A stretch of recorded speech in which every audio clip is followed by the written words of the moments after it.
नमस्कार मेरे प्यारे मित्रों, आपके अपने YouTube चैनल पारस एग्रीकल्चर क्लासेज पर आपका स्वागत है। आज आपके लिए मैं 44 क्वेश्चन लेकर के आया हूं। सुपरवाइजर के बहुत ही मोस्ट क्वेश्चन है, एक बार इन्हें आप देख लीजिए। चलो शुरू करते हैं। अपने पहला क्वेश्चन है, सर्वप्रथम गेहूं की खेती प्रारंभ कब हुई थी? तो 4500 बीसी पूर्व, 2200 बीसी पूर्व, 8700 बीसी पूर्व और 7500 बीसी पूर्व। तो सर्वप्रथम जो गेहूं की खेती प्रारंभ हुई थी वो हुई थी 7500 बीसी पूर्व। तो इसका राइट आंसर रहेगा डी। अगला क्वेश्चन अपना, छप्पनिया का अकाल पड़ा था। तो छप्पनिया का अकाल कब पड़ा था? 1956 ईस्वी में, 1856 ईस्वी में, 1899 ईस्वी में, 1999 ईस्वी में। तो इसका जो राइट आंसर रहेगा वो रहेगा डी, सही रहेगा। 1999 ईस्वी में छप्पनिया का अकाल पड़ा था। लेकिन यदि 1956 की बात करें तो ये विक्रम संवत में होगा 1956 में, इसलिए इसे छप्पनिया का अकाल कहा जाता है। अगला अपना क्वेश्चन है, प्रथम सिंचाई आयोग का गठन हुआ था 1801 में, 1901 में, 1981 में और 1999 में। तो प्रथम सिंचाई आयोग का जो गठन हुआ था वो हुआ था 1901 में। तो इसका राइट आंसर रहेगा बी, सही रहेगा 1901। अगला क्वेश्चन अपना, 1943 में धान की कौन सी व्याधि के कारण बंगाल में अकाल पड़ा था? ब्लाइट रोग के कारण से, ब्लास्ट के कारण से, भूरी पत्ता धब्बा रोग के कारण से, टुंगरों के कारण से। तो कौन से व्याधि के कारण से बंगाल में अकाल पड़ा था? तो इसका राइट आंसर रहेगा सी, भूरी पत्ती धब्बा रोग के कारण से। अगला क्वेश्चन देखिए, ट्राइसेम प्रोग्राम कब शुरू हुआ था? 1973, 1979, 1982, 1985। तो जो ट्राइसेम प्रोग्राम शुरू हुआ था वो हुआ था 1979 में शुरू। इसका राइट आंसर बी होगा। ट्राइसेम की जो फुल फॉर्म होती है वो होती है training of rural youth for self employment. Hindi में बोलूँ तो स्वरोजगार के लिए ग्रामीण युवाओं को प्रशिक्षण देना। तो इस योजना शुरू हुई थी 1979 के। अगला क्वेश्चन देखिए, राष्ट्रीय कृषि नवाचार प्रोग्राम NAIP कब शुरू हुआ था? तो राष्ट्रीय कृषि नवाचार प्रोग्राम जो शुरू हुआ था कब हुआ था? 1998 में, 2004 में, 2006 में, 2009 में। तो इसका राइट आंसर रहेगा 2006 के अंदर। NAIP की जो फुल फॉर्म होती है वो होती है नेशनल एग्रीकल्चर इनोवेशन प्रोजेक्ट, राष्ट्रीय कृषि नवाचार प्रोग्राम। अगला क्वेश्चन देखिए, पेडोलॉजी के अंतर्गत अध्ययन किया जाता है। तो पेडोलॉजी के जो अंतर्गत अध्ययन किया जाता है वो किसका किया जाता है? मृदा की प्राकृतिक अवस्था का, मृदा का पौधों की वृद्धि के संबंध में अध्ययन, मृदा की उत्पत्ति व वर्गीकरण का अध्ययन, ए व सी दोनों सही। तो इसका जो राइट आंसर रहेगा वो डी रहेगा, ए व सी दोनों सही। मृदा की प्राकृतिक अवस्था का अध्ययन भी किया जाता है और मृदा की उत्पत्ति व वर्गीकरण का अध्ययन भी किया जाता है। अगला क्वेश्चन देखिए, मानसून किस भाषा का शब्द है? मानसून किस भाषा का शब्द है? ग्रीक, लैटिन, अरबी और अंग्रेजी। तो मानसून जो शब्द है वो शब्द है अरबी भाषा का शब्द है। तो इसका राइट आंसर रहेगा सी, अरबी शब्द है। अगला क्वेश्चन देखिए, भारत में शुद्ध फसल बोया गया क्षेत्रफल है 328.7 million hectare, 306 million hectare, 193 million hectare, 141 million hectare. तो इसका जो राइट आंसर रहेगा वो रहेगा डी, 141 मिलियन हेक्टेयर। आगे देखिए, राजस्थान में फसल सघनता प्रतिशत होती है 128 से 130%, 135 से 140%, 140 से 150%, कोई नहीं। तो इसका राइट आंसर जो रहेगा वो रहेगा ए, 128 से 130%। अगला क्वेश्चन देखिए, NBPGR national bureau of plant genetic resources कहाँ स्थित है? न्यू दिल्ली, बेंगलोर, कलकत्ता और लखनऊ।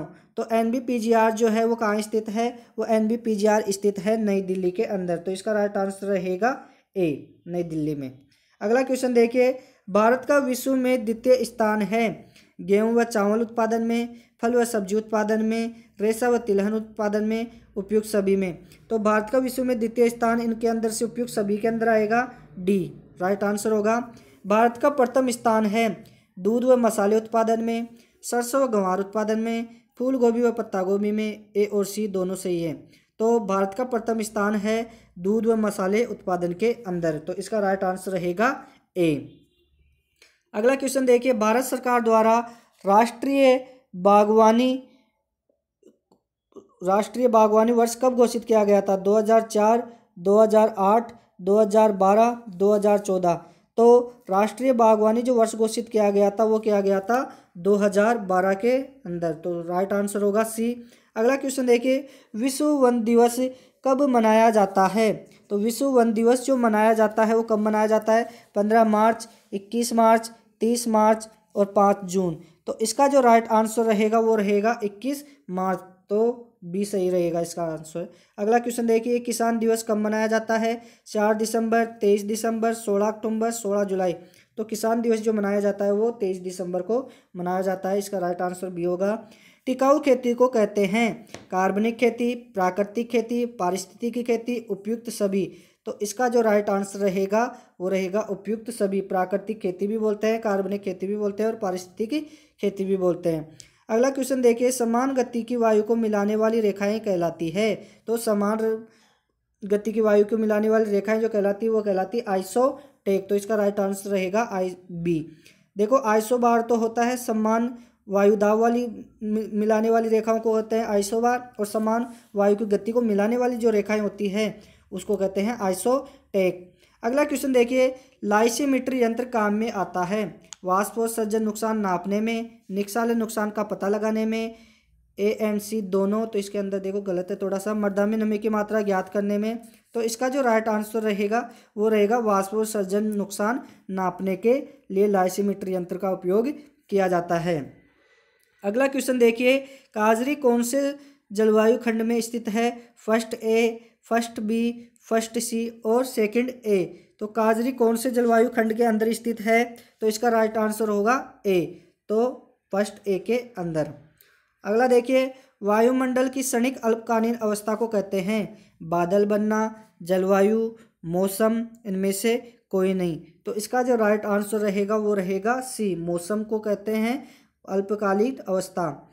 वायुमंडल में लंबे समय के मौसम के सार को क्या कहते हैं? बायोस्फीयर, एटमॉस्फेयर, जलवायु और लिथोस्फीयर।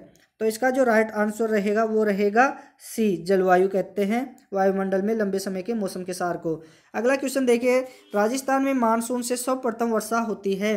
तो अरबी सागरीय शाखा से, बंगाल की खाड़ी से, फारस की खाड़ी से, कोई नहीं। तो इसका जो राइट आंसर रहेगा वो रहेगा ए, अरब सागरीय शाखा से। अगला क्वेश्चन देखिए, सबसे शुद्ध बीज है? मूल केंद्रक बीज, आधार बीज, पंजीकृत बीज, प्रमाणित बीज। तो सबसे जो शुद्ध बीज है वो है मूल केंद्रक बीज, ए आंसर इसका सही रहेगा। न्यूक्लियस बीज जो है वो शुद्ध से शुद्ध बीज होता है। अगला क्वेश्चन देखिए, बीज अधिनियम सीड एक्ट कब बना था? 1963, 1966, 1969, 1971। तो बीज अधिनियम जो बना था वो बना था 1966 के अंदर। तो इसका राइट आंसर रहेगा बी। अगला क्वेश्चन देखिए, टेट्राजोलियम परीक्षण किया जाता है? अंकुरण ज्ञात करने के लिए, बीजों की शुद्धता ज्ञात करने के लिए, जीवन क्षमता ज्ञात करने के लिए, उपयुक्त सभी। तो टेट्राजोलियम जो परीक्षण किया जाता है वो बीजों की जीवन क्षमता ज्ञात करने के लिए किया जाता है। तो इसका राइट आंसर होगा सी। अगला क्वेश्चन देखिए, बीजों की जीवन क्षमता वेबिलिटी ज्ञात करते हैं? ग्रोडेक्स परीक्षण से, इससे भी करते हैं। इंडिगो का अमाइन डाई से, इससे भी करते हैं। टेट्राजोलियम परीक्षण, इससे भी करते हैं। तो इसका राइट आंसर रहेगा डी, उपयुक्त सभी।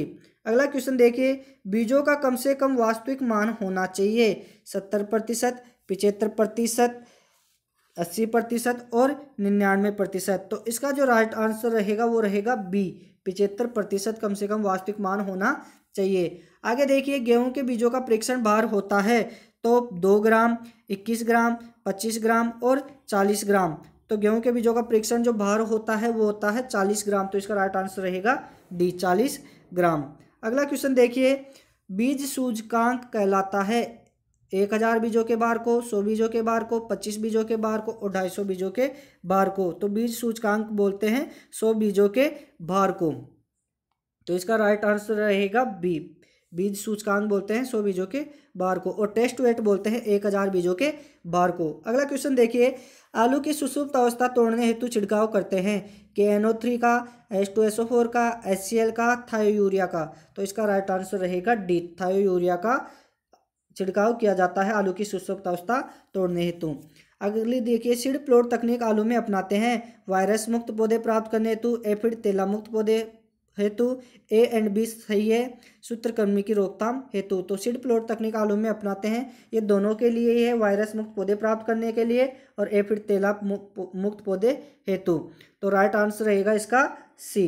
अगला क्वेश्चन देखिए, संकर बाजरा में आधार बीज उत्पादन हेतु न्यूनतम पृथक्करण दूरी रखते हैं 400 मीटर, 1000 मीटर, 1600 मीटर और 3 मीटर।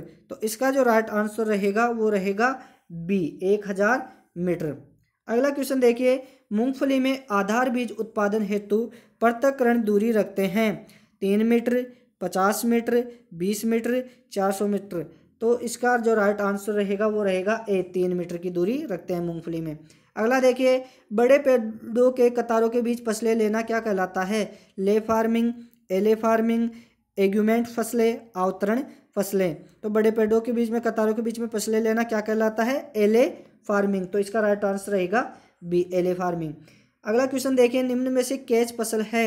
मूंग, उड़द, प्याज, उपयुक्त सभी। तो इसका जो राइट आंसर रहेगा वो रहेगा उपयुक्त सभी, डी इसका आंसर सही रहेगा कि मूंग को भी लेते हैं, उड़द को भी लेते हैं और प्याज को भी लेते हैं कैच फसल के रूप में। कैच फसल किसे बोलते हैं? जो जल्दी पक सके वो फसलें।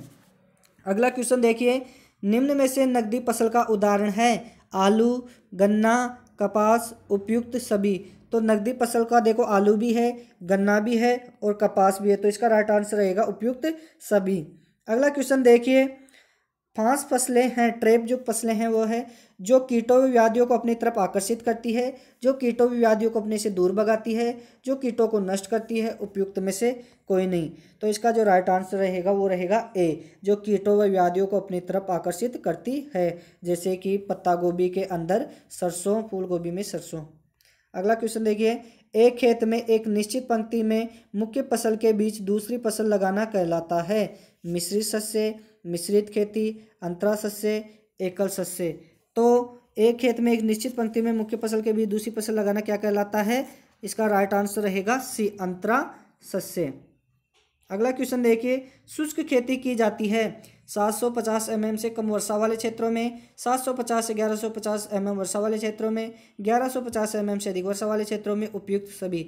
तो इसका राइट आंसर रहेगा 750 mm से कम वर्षा वाले क्षेत्रों में, ए इसका आंसर सही रहेगा। अगला क्वेश्चन देखिए, योजना आयोग के अनुसार भारत में कुल सस्य जलवायु खंड हैं। तो योजना आयोग के अनुसार कुल कितने कृषि जलवायु, वो कुल सस्य जलवायु जो खंड है वो कितने हैं?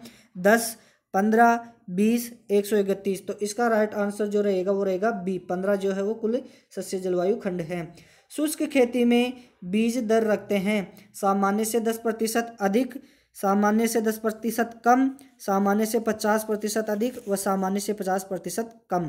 तो इसका जो राइट आंसर रहेगा वो रहेगा ए, सामान्य से 10% अधिक रखते हैं शुष्क खेती में बीज दर। अगला क्वेश्चन देखिए, जल निकास की अधोसतह विधि है?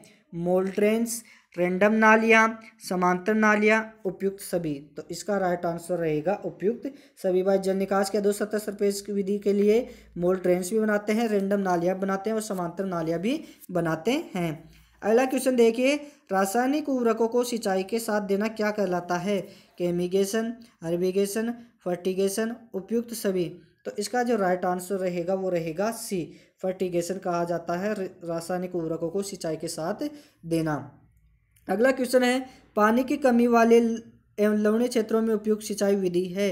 देखिए ये क्वेश्चन कट गया है लेकिन मैं आपको इसका आंसर बता देता हूँ डायरेक्ट।